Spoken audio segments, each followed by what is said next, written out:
Today we're continuing our sermon series looking at the Sermon on the Mount. A few weeks ago we looked at how Jesus is the fulfillment of the law, and now we're unpacking what it means to live out the law as God intended it as followers of Jesus. There's a question that Jesus implies towards his critics. Is God's intent for us to live out the letter of the law, or is it that we live out the spirit of the law instead? The Pharisees, Jesus' antagonists, thought that it was important for people to live out the law in technical compliance as flawlessly as possible. But Jesus criticizes that worldview. Looking at what's going on around him, he might ask the question, if you are flawlessly following God's will, and things are so screwed up right now with all of these people who are excluded from the community of faith in Israel, then either God doesn't have very high expectations and hopes for people, or else there's something wrong with the way that you're practicing your faith. So Jesus is saying that the world as we see it, with pious people's observation of the law, couldn't possibly be God's final will, or else we're just setting the bar of our expectations far too low. Instead, Jesus tells us that the laws are not actually God's perfect will, but they are pointing towards God's perfect will, and that perfect will finds its actual expression in the life of Jesus. And a community that lives together in the manner of Jesus will realize God's perfect will on earth as it is in heaven. Now, this, of course, isn't actually going to happen here on earth. But the church's responsibility is to approximate that as closely as we are able through the empowerment of God's Holy Spirit. Now, last week we looked at how Jesus took the laws around murder and showed that those laws are inadequate for the realization of God's kingdom here on earth. You can be in a community where people don't kill each other, but it's still not a perfect expression of God's heart and God's will for people. This week, Jesus does the same thing with the laws surrounding adultery. That a community in which people are not committing adultery does not necessarily reflect God's perfect will for the community. Instead, we have to follow a higher ethic. We have to be more holy and more pure than the letter of the law seems to suggest. So read with me Matthew 5:27 and 30. You heard, Jesus continued, that it was said, "You shall not commit adultery." But I say to you, everyone who gazes at a woman in order to lust after her has already committed adultery in his heart. If your right eye trips you up, tear it out, throw it away. Yes, it's better for you to have one part of your body destroyed than for the whole body to be thrown into Gehenna. And if your right hand trips you up, cut it off and throw it away. Yes, it's better for you to have one part of your body destroyed than for the whole body to be thrown into Gehenna. So just a note on the text. Jesus says that the body could be thrown into Gehenna, and if that word is unfamiliar to you, it's a word that is often translated in many other translations as hell. It is actually a valley outside of the walls of Jerusalem where they burned the garbage. And it's a picture, it looks like a lake of fire. That's where that imagery, if you've ever read the book of Revelation, comes from. And it's a picture of exclusion, and of course people don't want to be there, so it becomes a sort of shorthand that Jesus uses for judgment. Okay, so the laws surrounding adultery. In Jesus' original context, adultery is understood a little bit differently than we understand it now. In our current context, we think of adultery as being something that a person does when they are married to someone and have sexual relations with somebody else. In Jesus' context, that would be considered adultery, but if you were unmarried and had sexual relations with a person who was married, that would also fall under the umbrella of adultery. So it's a slightly different meaning, what he means, than what we mean when we say it. But regardless of what we mean by adultery, Jesus is calling us to a higher standard. He's saying that it's not enough that we merely refrain from having sexual relations with a person who is not our spouse. Lust, just like anger and unresolved conflict, does not allow God's kingdom to take root when it's present within a community. So, what is lust? Well, it's easy for us to think that lust is simply sexual desire, but that's not what God is prohibiting. Lust is actually an attitude. It is a selfish disregard for the good of another that manifests itself by a desire for personal gratification, irrespective of the cost that gratification has on another person. Now, we don't have any laws against lust. We have laws against things like theft, because the harm that theft causes is concrete. It's easy to see. If I steal your car, you are without your car, the thing you paid for. Lust, on the other hand, has effects that are corrosive, but they're not as obvious. They're more insidious. Lust wears down our commitment to our spouse. Most people, when they first get married, feel that they're going to be faithful to that spouse that they have for the rest of their life. But if their eyes wander long enough, then the unthinkable starts to become thinkable. And suddenly what seemed like something they would never consider, adultery, becomes something that they might do if they had the chance. Secondly, lust reinforces selfishness. We are called as believers to walk in the way of other-oriented, self-giving love, to consider the needs of other people as equally or more important than our own needs.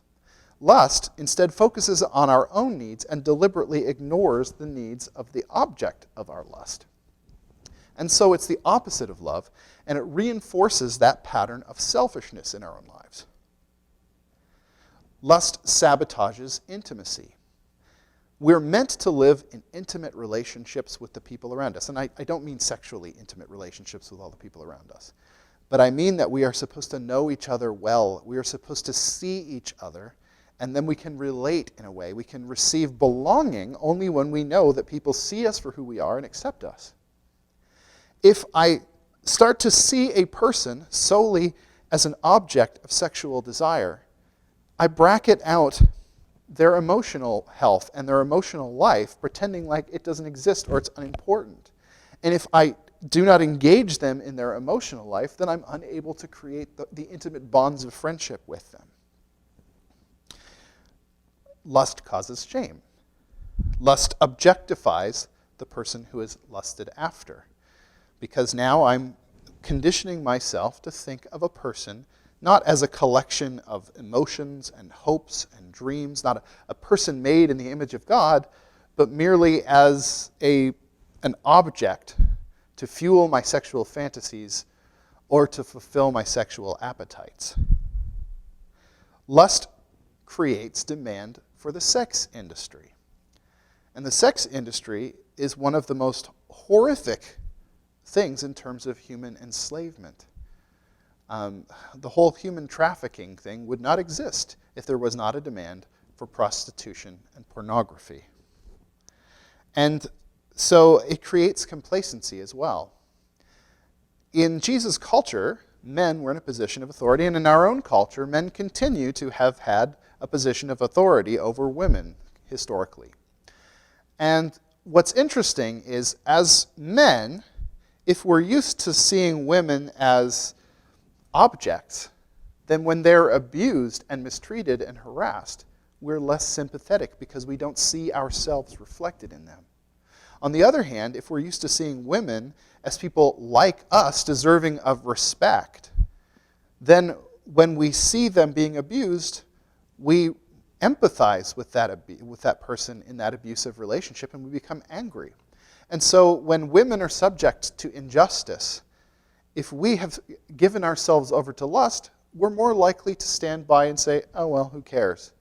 But if we look at women the way that we are supposed to look at women as men, then we will be horrified when we see them mistreated, and we will stand up for them. So lust brings about enslavement, shame, selfishness, and isolation. And all of those are incompatible with God's kingdom expressing itself according to the desire that God has. He doesn't want us to live with those things because that is not the place of shalom, where nothing is broken and nothing is missing, that he desires for us. So is God anti-sex? I know oftentimes the church, over its history, has often been suspicious about sex as a necessary evil that must be undertaken solely for the procreation of the species, but you better not enjoy it. But if we go back to the beginning, we see that that's not what God had in mind. God created men and women in relationship with each other, Adam and Eve.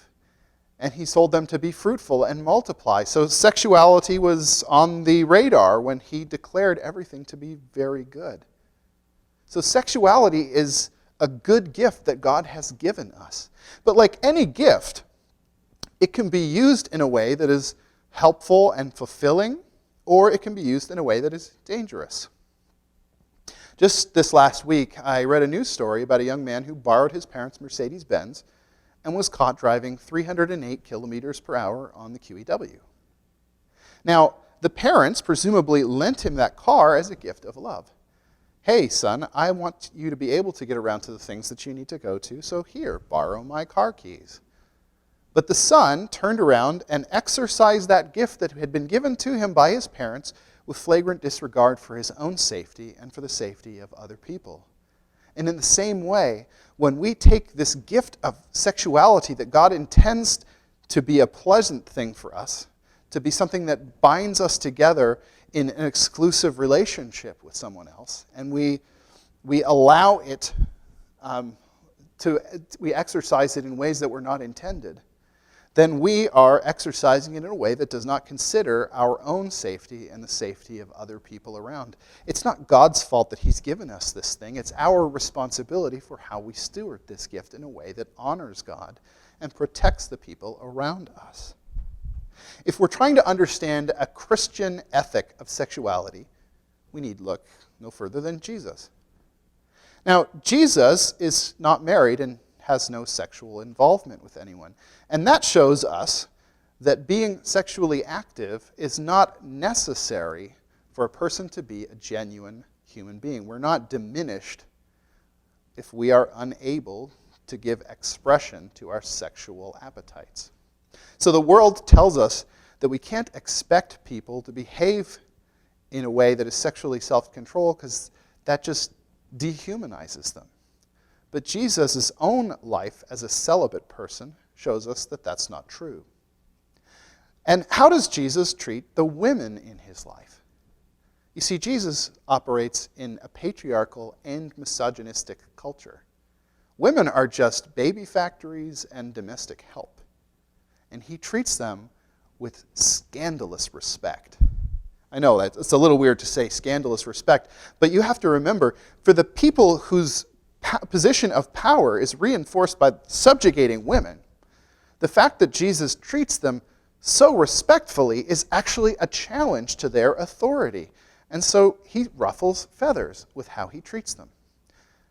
There's two stories that illustrate this that come to mind when I think about it. The first is the story of Mary and Martha. Mary and Martha have Jesus over to their house, and Martha does all the cooking and cleaning in preparation to serve Jesus, and Mary sits at his feet and learns. Martha gets very upset because Mary's not pulling her weight, so she asks Jesus to send Mary back into the kitchen to help me out. And Jesus says, no, I'm not going to take away this from her because she's chosen what's better.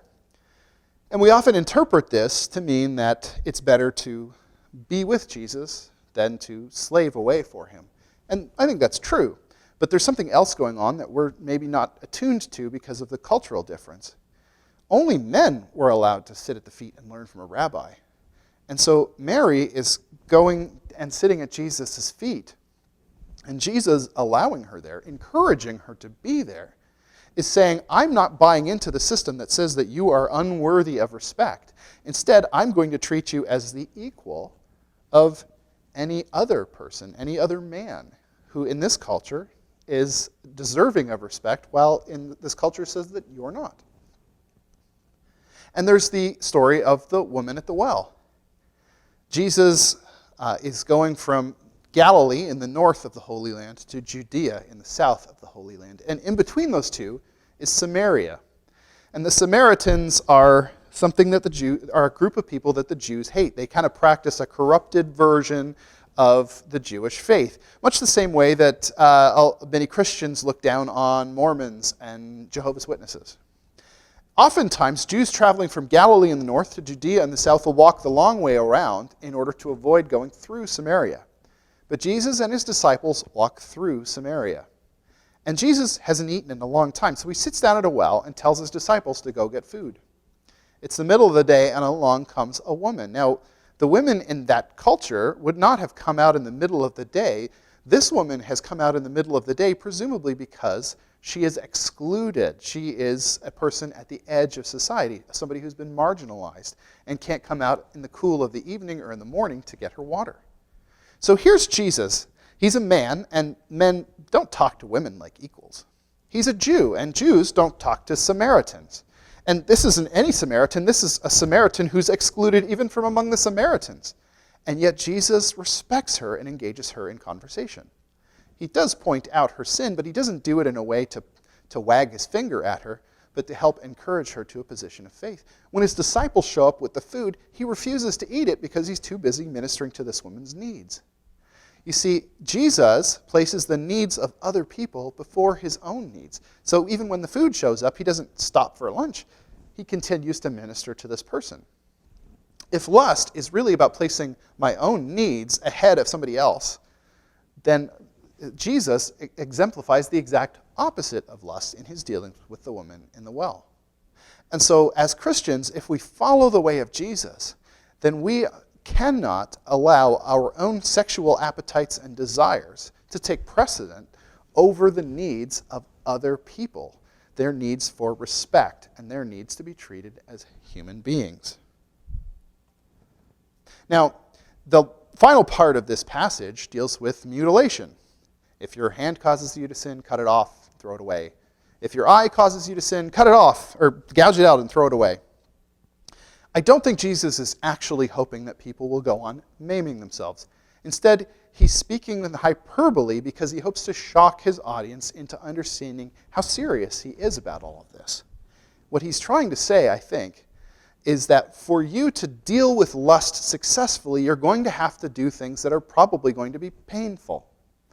And don't shy away from dealing with those things because they're painful, because the long-term consequences of refusing to deal with lust are more painful than the short-term consequences and the sacrifices that you'll have to make. And so he's telling them that this isn't going to be an easy fight to win. And in the age of the internet and pornography on demand, this is even more true for us today than it was for Jesus' original audience. And so Jesus is telling us to take a moral inventory, to really look at ourselves honestly and understand the places where we are weak. If I find that television channels that I've got or my internet are causing, some services that I'm subscribing to are causing me to fall into lust, then maybe it's time to cancel those services. If I find that when I go to the beach, seeing attractive bodies in bathing suits causes me to lust, then maybe it's time that I just avoid going to the beach. If I secretly struggle with lust, but I can't bring myself to admit my failure to another person because my pride is in the way, it's time for me to eat my pride and to share my failings with another person who can walk with me in accountability and in support to help me to deal with this in our midst. It's going to feel painful, but in the long term, it's far better than the alternative. So, in conclusion, Jesus is saying that if we are going to live out the message of God's kingdom, if we're going to demonstrate to the world what a community of people looks like when they follow God's will, then we have to take sexual ethics very seriously, and we have to hold ourselves to a high standard of purity. Our mission as the church, not Crossings Community Church specifically, but as the church generally, is to live lives transformed by God's Holy Spirit so that the world, seeing our life together, can understand the truth that we serve a God who saves. And it is only as we live distinctly from the world in this new standard of purity that Jesus tells us that we can be faithful to the mission that he has given to us. It's not going to be easy. It's going to be difficult. Our own culture makes it even more difficult. And sometimes the steps that we have to take in order to bring it under control are going to feel like we're losing parts of ourselves. But if we're serious about following Jesus and about showing the world who he is and how he loves them and what he can do to save them, then we have to take serious his command that we live lives of purity.